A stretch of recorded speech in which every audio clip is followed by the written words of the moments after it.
Thank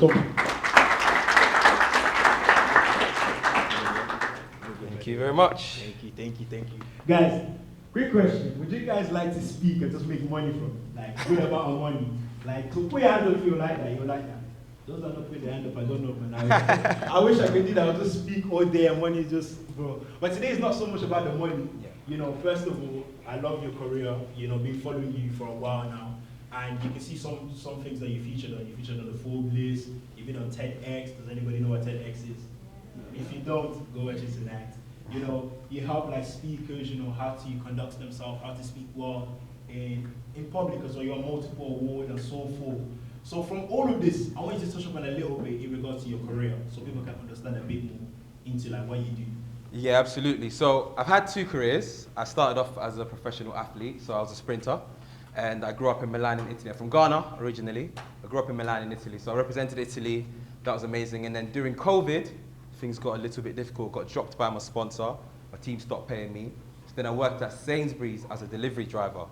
That was my turning point because I hated it. And my managers would always chat rubbish. And I really disliked it. So then I thought, what else can I do apart from running?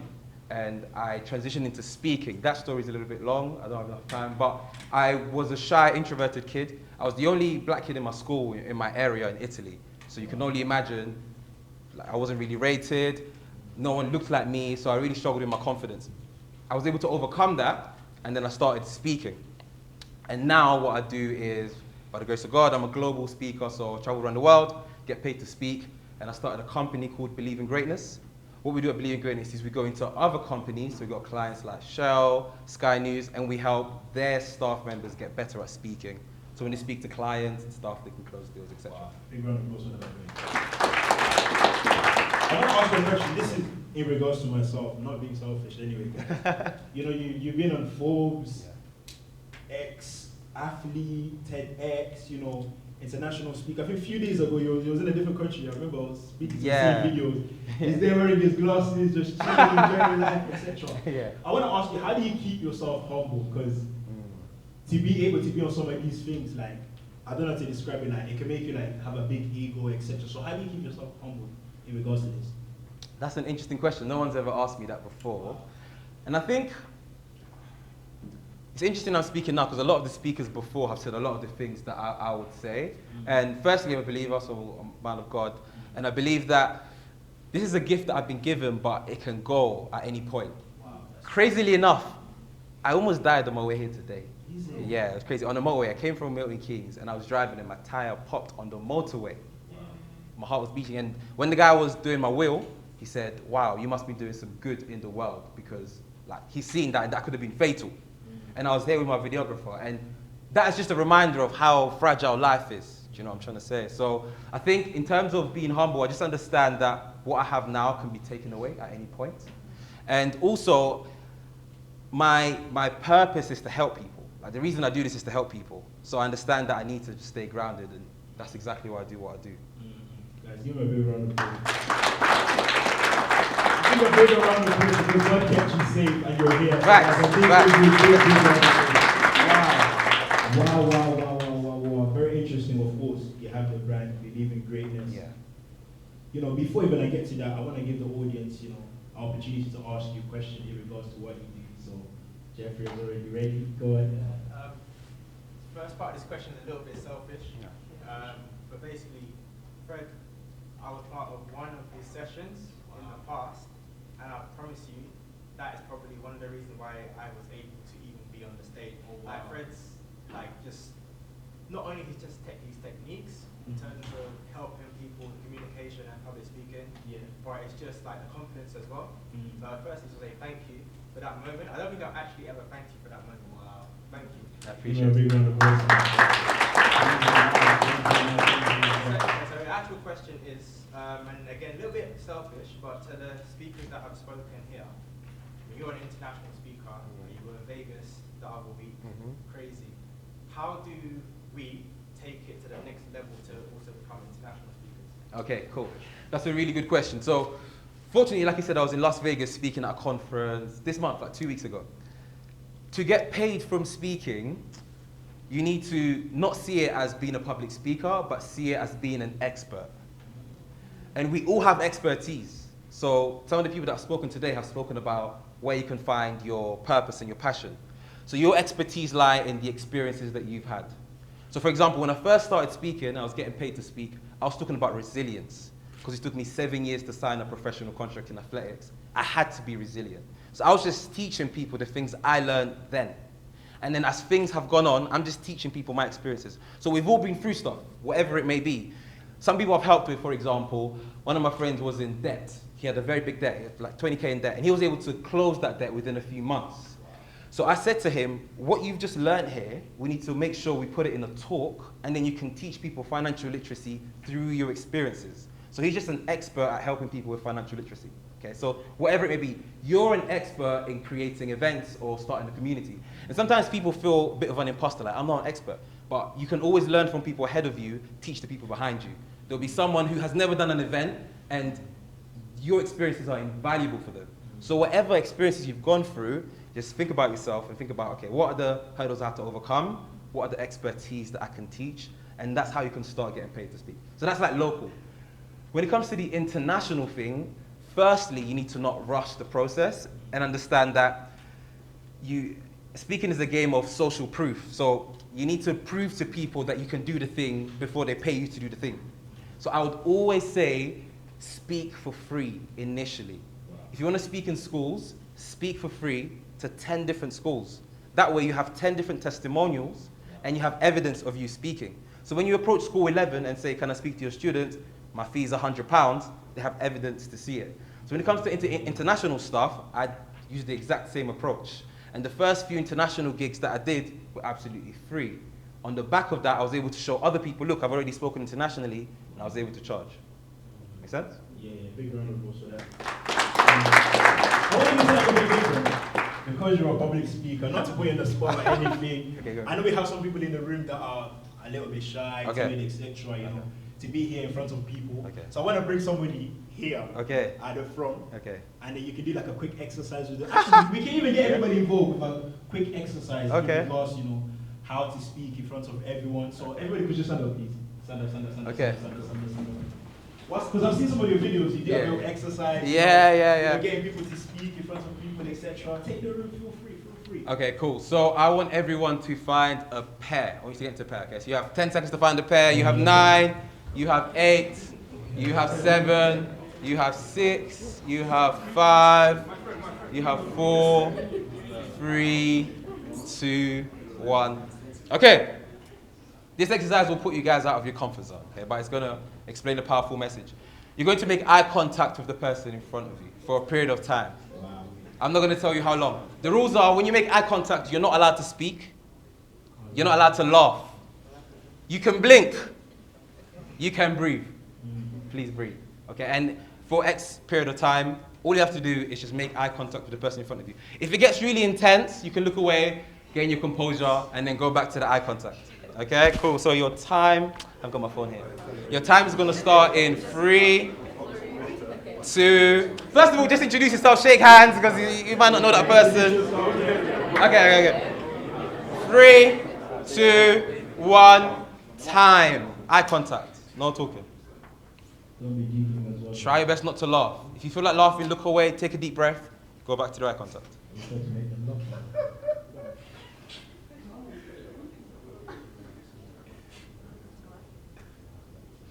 Try not to speak, guys. Try not to speak. Okay. I'm going to ask you guys some questions for you to answer in your head. So all you're doing now is you're answering questions in depth in your head. You're still maintaining eye contact. You're not talking. Please answer these questions in depth. Question number 1. How is the person in front of me feeling right now? Please answer this question. Question number 2, how can I tell?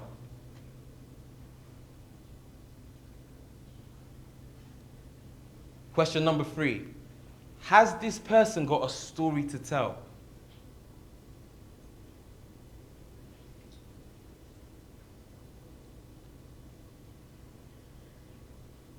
Three, 2, 1, time. Give yourselves a big round of applause, guys. Good work. All right, you can take a seat. You can take a seat. I'm going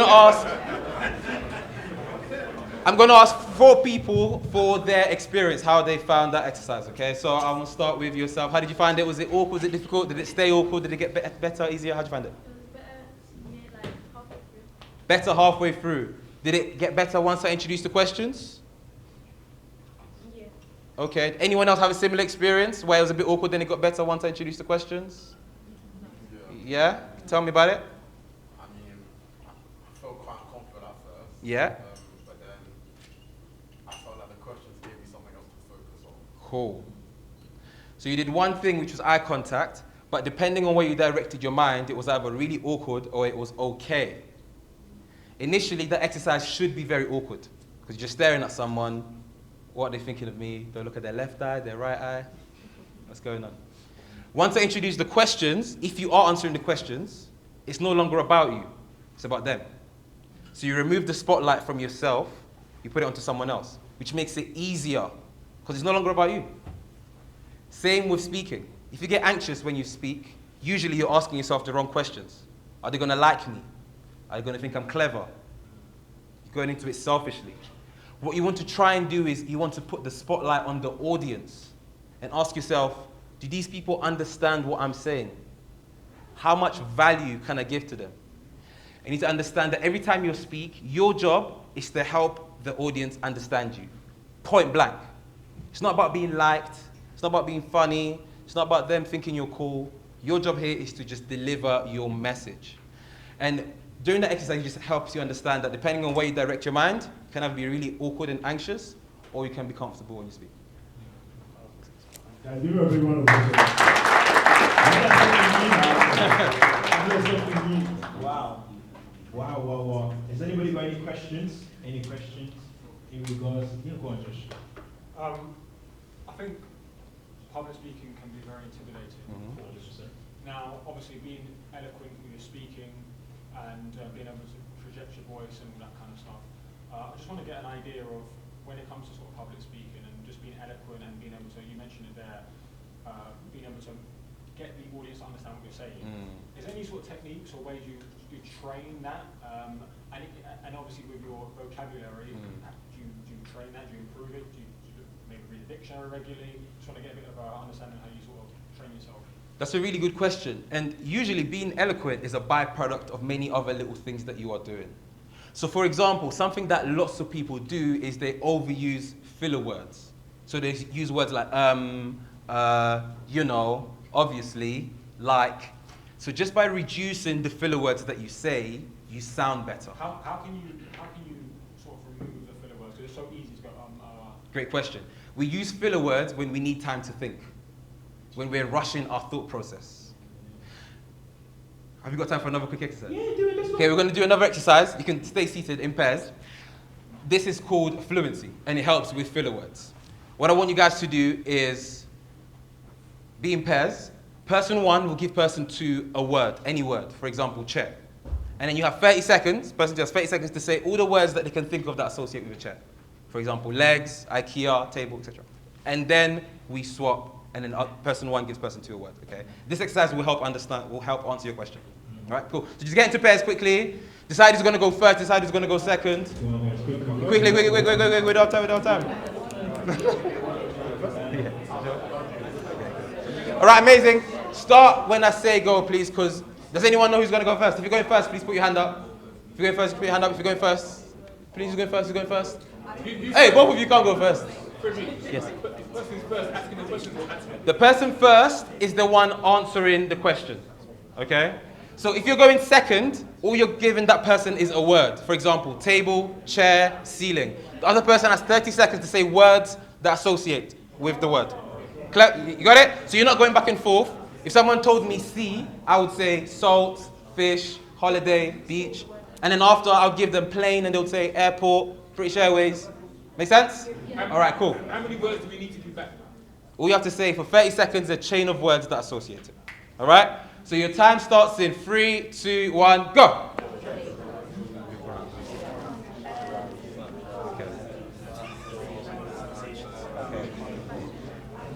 Halfway.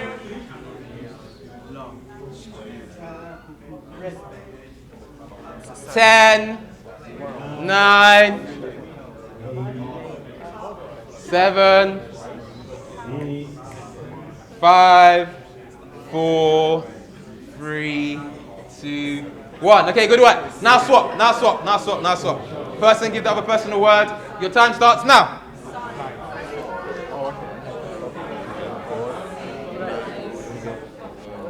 Okay.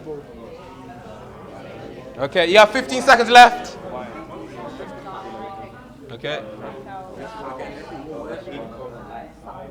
10, 9, Tape, holding of table. okay, 6, 5, 4, 3, 2, and 1. All right, cool, guys, focus. Focus, focus, focus. Go on. So, guys, I said, lots of you said filler words, okay? But I said, say a chain of words for 30 seconds.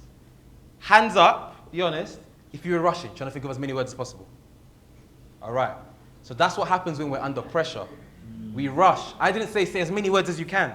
But anytime you're under pressure, whether it's a job interview, whether it's a speaking engagement, we tend to speed up. What I want you to do round 2 is to take it easy. We're only going to do like 10 seconds, make it quick. Even if you say 2 or 3 words, that's perfectly fine. But I want you to slow down your thinking process because that's how we reduce filler words. We say filler words when we're rushing. In an interview, someone will ask you, so why are you right for this role? Me, next.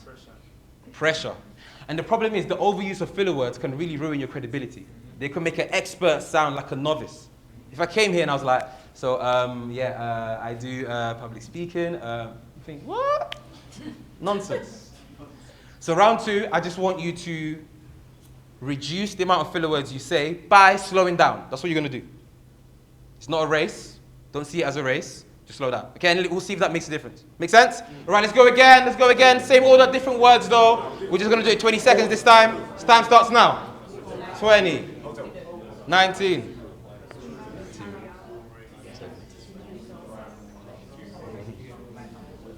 Much better.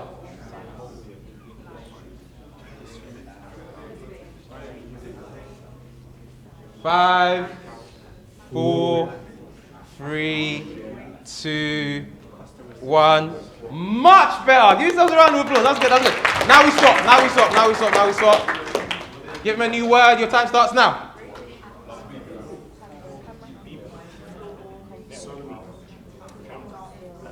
Much better. 15 seconds left.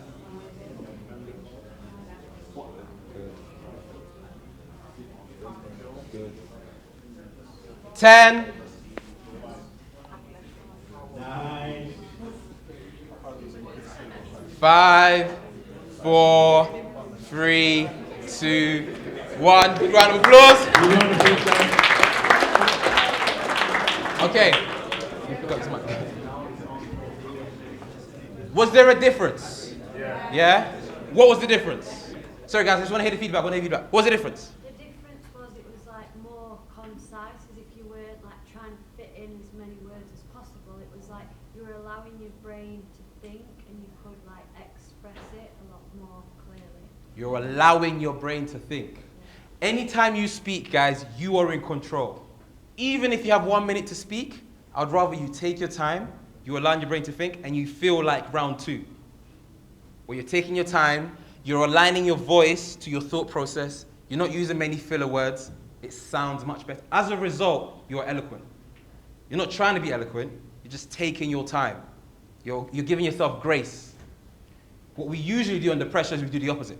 You rush, take it easy, your thoughts aren't aligned to your voice, and that's often when we go into an overthinking state where your mind goes blank. So it's about being aware of your tendencies, of your filler words. Some people say some people say you know. Just be aware of them and reduce them, and then you improve. Very long-winded way to answer the question, but I hope that answers the question. Thank you very much. Thank you. Last question, go on. Sorry, yeah. You've already kind of touched on it. So you mentioned about speaking in schools, Yeah. something like that. Apart from like doing it for free, what advice would you give to somebody who wants to start doing that? Like even, I don't know, in terms of the planning, or in terms of how it works, or Like, what advice would you give? Cool. Very good question. So if you're here and you've ever thought about you want to become a speaker, you want to get paid to speak, it's definitely a hustle. It's definitely a hustle. You have to be, what I'd say, is a go-getter. Here are the 3 things I think you need. Number 1, creativity. Because you need to think outside the box. All of the opportunities I get to speak, usually, not yet, but usually they don't really know me. I make them aware of me. For example, I spoke in Las Vegas this month.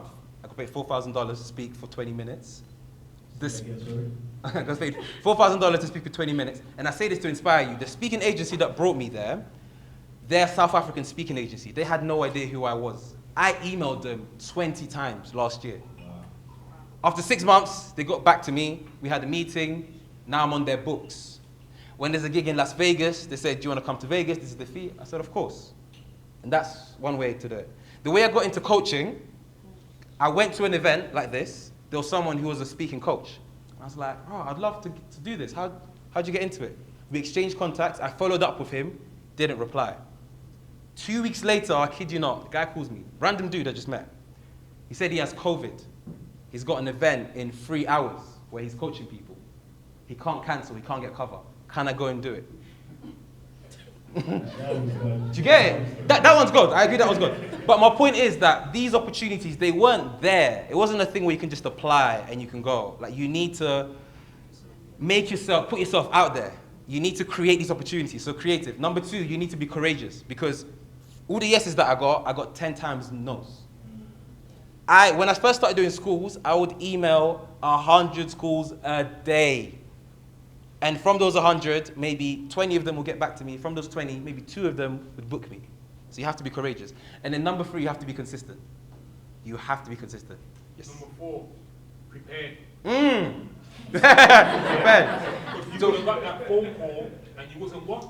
Fact, prepared, then I wouldn't have done it. Absolutely. So, yes, and if you want to start charging, just the funnel you should do is, first, do it for free. No, first, decide who you want to speak to.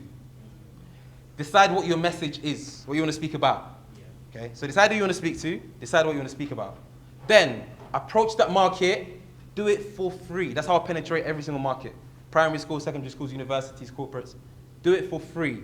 In return, it is free, quotation mark, because in return, you're getting testimonials. In return, you're getting video evidence of you doing this. So when you approach the paid customer, they've seen you've done it before. No one's going to pay you to do something that you have no evidence you can do. So you want to show them that you can do it. And then you start small. At my first fee, I charged £50, and then you slowly increase it. Once you get to a certain level, before you give them your price, you ask for their budget. Because maybe you're going to say £50, their budget is 500. You take the 500, okay? And you just work your way up from there. But I would definitely say, to answer your question, who you want to speak to, what you want to speak about, do some for free, get some testimonials, and then you start getting paid. Wow. Big round of applause. Big round of applause. Thank you very much. One more question. One question. One more question? Go on, you pick. Yeah, go The big on. one. Oh, there's 2. Yeah, big one. We'll do both, really quickly. We'll do both. Go on. Oh, there's 3. Hey, there's 3. Ladies first. Ladies first. I'll be quick. Yeah, go on. So one of my life goals is actually to do a TED talk. Okay, good question. What tip would you give me in terms of formatting your keynote? Okay. Before you even format the keynote, you need to get the opportunity. So I'm a TEDx coach. I've coached about 12 TEDx speakers. You need to have an idea worth sharing. Beyond having an idea worth sharing, you need to show evidence that you're working towards this idea. Okay, so for example, if I have an idea where I want a world where every young person can get paid through speaking, I need to show that I'm currently doing this to the TEDx organizer for him to even give me the opportunity. So that's the first thing. You have to have an idea. You have to show that you're doing it. And then what you have to do is, on the TEDx website, you can see all the TEDx events that are going to be happening the next year all over the world. Different events have different themes. So if you approach a TEDx organizer and their theme is climate change, but you're talking about artificial intelligence, it will not align.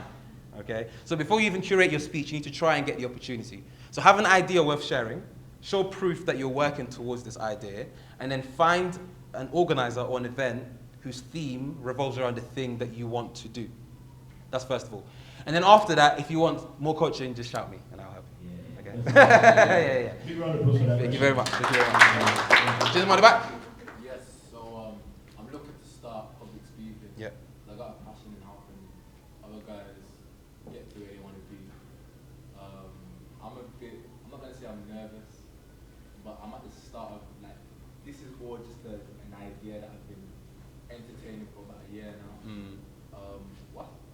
So should I go about this in terms of kickstarting it? Should I go about it by just practically, do I build a presentation first and then go into the school and then say, I've got this presentation that I'm trying to do, I want to talk just about discipline, about resilience, and then just start from that?